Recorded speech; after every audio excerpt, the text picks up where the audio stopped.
comfortably, won't he, today, after receiving backing from the club's hierarchy. United have lost 2 of their opening 3 league games, including a disappointing 3-0 defeat to their great rivals Liverpool at the weekend.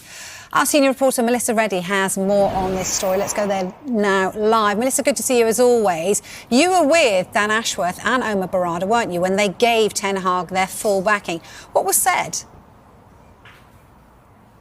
Yes, I spent an hour with Omar Barada and Ashworth on Sunday in the hours ahead of kickoff against Liverpool in the East End boardroom. And they just gave us an overview of their time at the club so far, but in particular, the focus on Erik ten Hag.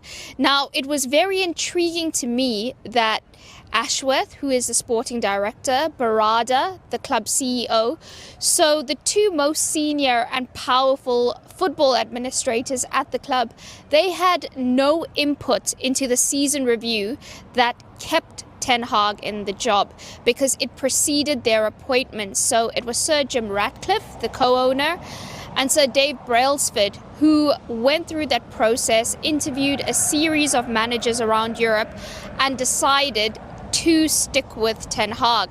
Now, while they weren't involved in the decision, the pair said that they were very happy with it because they believe Ten Hag is a good manager. What he was lacking was greater knowledge and expertise and daily support around him, which he will now get in this new Ineos-empowered football operation structure. They stress that they have a very good working relationship with him. They enjoyed being on tour with Ten Hag in navigating a transfer window where they really addressed all their key positions that they had targeted, and that they believe the best is still yet to come under this manager and with this team. OK, he has received a lot of backing, hasn't he, in particular in the transfer market. So with so much change at the club, should a little bit of settling in be expected, do you think?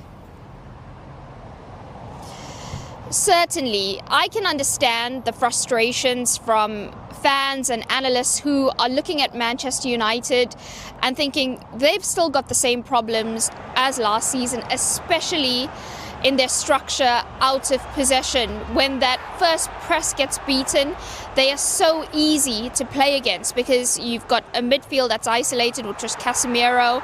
On Sunday, the gaps between midfield and the centre-backs are too huge. The centre-backs not aggressive enough when the ball is lost. And then you've got huge gaps as well between the centre-backs and the full-backs who stay so high and wide. And Liverpool exploited that perfectly, but other opponents are also encouraged to target United in those areas. However, the football operations structure, they're staying pretty calm because they know it's still early days for Ten Hag working within this new structure with that expertise around him, like I've mentioned, but also the fact that he's betting in new signings, and the only one of which went on the US preseason tour was Lenny Yoro, and he picked up a serious injury 33 minutes into the first game. So Xerxes, Mesraoui, De Ligt, Ugarte, who's only just walked through the door, they still need time to acclimatise. So they're looking at it and thinking, well, we weren't going to see a massive change in playing style because the players still need this adjustment period and to acclimatise not just to their new surroundings and to their teammates, but to those demands that Ten Hag wants. Now, while Dan Ashworth and Omar Barada will be analysing Ten Hag based on the summer moving forward, because he's now finally working under this new structure, the reason why there's so much pressure already is because everyone else has the memories of last season fresh in their minds. The fact that United posted their lowest finish in the Premier League, they were dumped out of the Champions League in the group stage.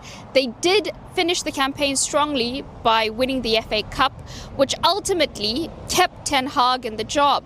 But then that season review and how long it lasted, and the fact that United engaged so many coaches, Jamie Carragher made a good point. You don't talk to other managers so openly if you're happy with who you've got currently. And that's why we're in a position where we're 3 games into the new season and it already feels like there is so much noise around Ten Hag's job security.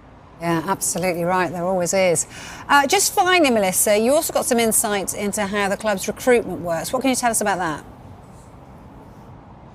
Yeah, Manchester United underwent 32 transactions this summer. Now, for full insight into all of those and how recruitment will work moving forward under this Ineos-powered leadership, you can go to the Sky Sports website and app where you can see all Ashworth and Barada's details word for word on that. But just to give you a few highlights, Manchester United finally are working in a very sustainable fashion.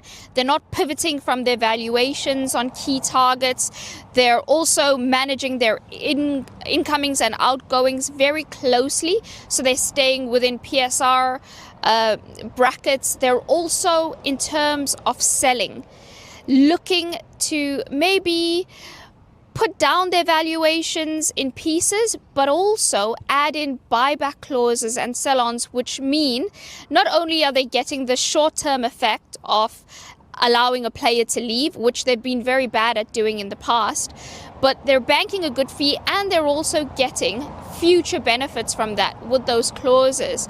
And that is now a new process that they're going to work with moving forward. So it's going to be the norm. It hasn't been for ages. United have held on to players that they should have released because they weren't getting as much money for them, or they weren't cute enough in negotiating. And Ashworth's come in and immediately we've seen a big difference in what they've done.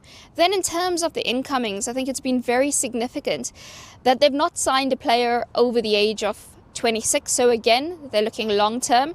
If you look at all the players they've brought in, physically quite imposing. So they are trying to create a more robust squad. They've also changed the dynamic with some of the profiles they've brought in, which they believe will allow Erik ten Hag to properly implement his system. But the manager already under pressure to show that he can do it, and that has to happen a lot quicker than it has already. Yeah, I would agree with that. Thank you very much, Melissa, as